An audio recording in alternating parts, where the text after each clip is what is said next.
Alright boys, I thought I would do a video on this new event coming to the JP version of the game because this is more than likely pretty much 99.999% confirmed to be another lottery event.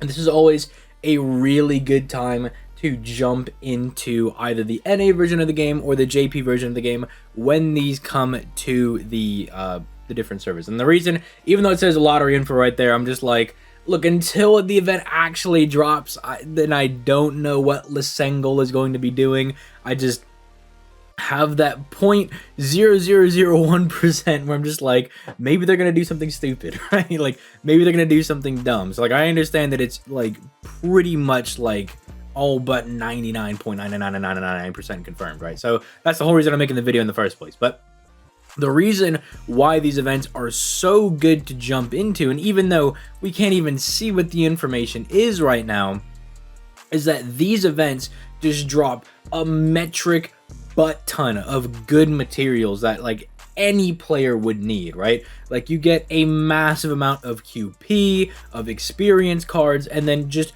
random materials, right, that are all just generically pretty good. And then generally the lotteries either have like all of the gems and stuff for skills, or more importantly for new players, they have statues and monuments sometimes as well. So it makes for a giga good event for you to hop in the game and start farming. And even as a new player, you should have all of the tools you need as a free-to-play player to effectively farm this lotto, because you can quite easily bring like a friend Castoria and then, you know, get your own Paracelsus from say the story gacha or something, get yourself a Chen Gong, or just any, like Chen Gong's probably going to be your best bet probably, but to just farm with like any generic AoE person you can get, right? It's just Chen Gong is free to play. He does pretty good damage. He has a really easy time looping, and you can kind of use him in a lot of these like more janked setups. So it's like, but even then, even if it's like a 4-5 turn, if it's not the most clean thing in the world, if you can just go absolutely ham taro on this, you'll be absolutely golden. And you have 5 days until the event actually starts, because the only weird thing is you have to clear Anastasia, which is Lost Belt 1.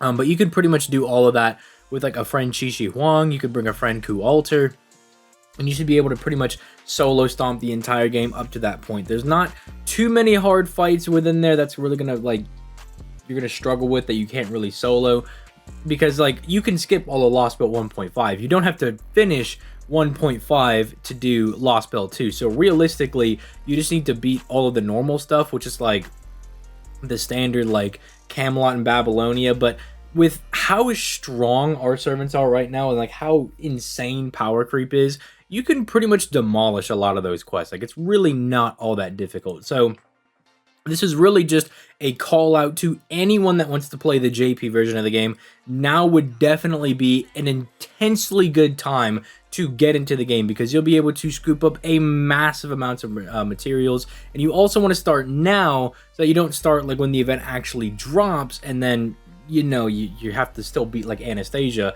unless you you know, use a certain site to get a head start. I'm not allowed to say what that is, but you know, eagle-eyed viewers, or I guess is that the right word of that? I don't know, but people will know, right? And you can always ask people in like the Discord or something, and they'll definitely let you know what I'm talking about. So it's just a really good time to go ahead and hop into the game. As far as like the summoning campaign though, is looking, if it's just gonna be Odysseus and Tesla, you could pretty much just avoid summoning. You know, there's no real reason to summon for either Odysseus or Tesla. If you want Odysseus, I mean, I don't know, just wait for like a GSSR or something, or just wait for him to just kind of come to you, because Odysseus is one of those servants that is just like in every banner for whatever reason. I had to like double check on this one, because I was like, Odysseus seemed like a servant that wouldn't be in every banner, but he's not limited for some reason. Like he comes out with an exclusive event and they just don't make him a limited servant. It's really weird. You could pull him on any banner, and the same thing goes for Tesla. So yeah, like I really wouldn't advise summoning on this banner. If you really want him, when you get your free 5-star ticket, if you're gonna, you know, beat all of the different storylines legitimately, you can just pick him up for free.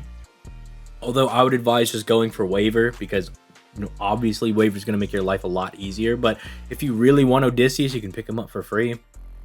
He might, I mean, to be fair, he might not be the worst option, because he'll probably have like event bonus in some capacity for this event. So might not be the worst idea in the world, although just picking waiver is just better like 10 times out of 10, just because of how much utility he offers to your account and how much stronger he makes your account in general. So I mean, that does remain an option for you, but just pick waiver, dude. Just don't be a dummy. Pick waiver. And then realistically, you can just save all the Saint Quartz that you get from farming, or you know, from other means. You could just save all those Saint Quartz and wait for like the next hype banner. We do know that we're counting down to Lost Belt 7, so you know, feel free to go ahead and save for whoever the Lost Belt 7 servant is. We know it's probably going to be Grand Berserker, because we already know that David has that as a servant. So I don't know, Sun Wukong, Ket's Altar, who knows? It's just someone insane. We know we're going to be in like the Amazon rainforest. Also, if you start now, you could just summon for Arjuna Altar, which is also a pretty solid option. That's also a pretty strong servant to summon for. So it's just a really good time to jump into the game, because not only, you know, with all the Saint Quartz that you acquire through whatever means, you know, I don't know how many times I can allude to that, but however you acquire those Saint Quartz, you can use them to summon for Arjuna Altar, and then you can also just kind of build up your account, get ready, clear some story, level up some servants like Paracelsus and Shen-Gong, and just get prepared for this event that's about to drop, because it's going to be really, really good. It's going to be very strong for a lot of players. I know I'm personally looking forward to it, because my JP is looking a little broke on QP right now. We're looking like we don't really have a whole lot to work with. So yeah, I'm definitely looking forward to being able to farm this event. But yeah, if you guys enjoyed the video, leave a like, subscribe. It definitely helps me out on that road to 100K. If you want to support the channel for free, I'm affiliated with LD Emulator and Loot Cakes. Both of those are in the description down below. LD Emulator, obviously a good way to play any mobile game really on your computer, because you know it's the phone emulator, right? So that's always pretty good. And then Loot Cakes is, if anybody spends money that's in my like Loot Cakes Alliance, we all get points for it, and then we could use those points to get gift cards. So it just gives us a little bit of something back for, you know, all the spending we do on FGO. And then finally, I stream every weekday on my Twitch, although I'm trying to stream every weekday. Just, you know, life happens sometimes, boys. Sometimes we get a little busy, but I'm trying to stream every day on my, or every weekday on my Twitch. And then I guess final announcement announcement is that I'm going to be hosting another Yu-Gi-Oh! Master Duel tournament on the 26th. The last one went really good. I'm looking forward to running the next one. This one is archetype specific, so people can double up on archetypes. I don't know why that's a confusing thing, because, you know, I've announced it in the Discord, and people are like, oh, so is someone already running Cyber Dragons? I was like, dude, if it's not in the rules, why would you assume it's a thing? Like, that was the special rule for the last tournament. They don't carry over every time. Like, what do you...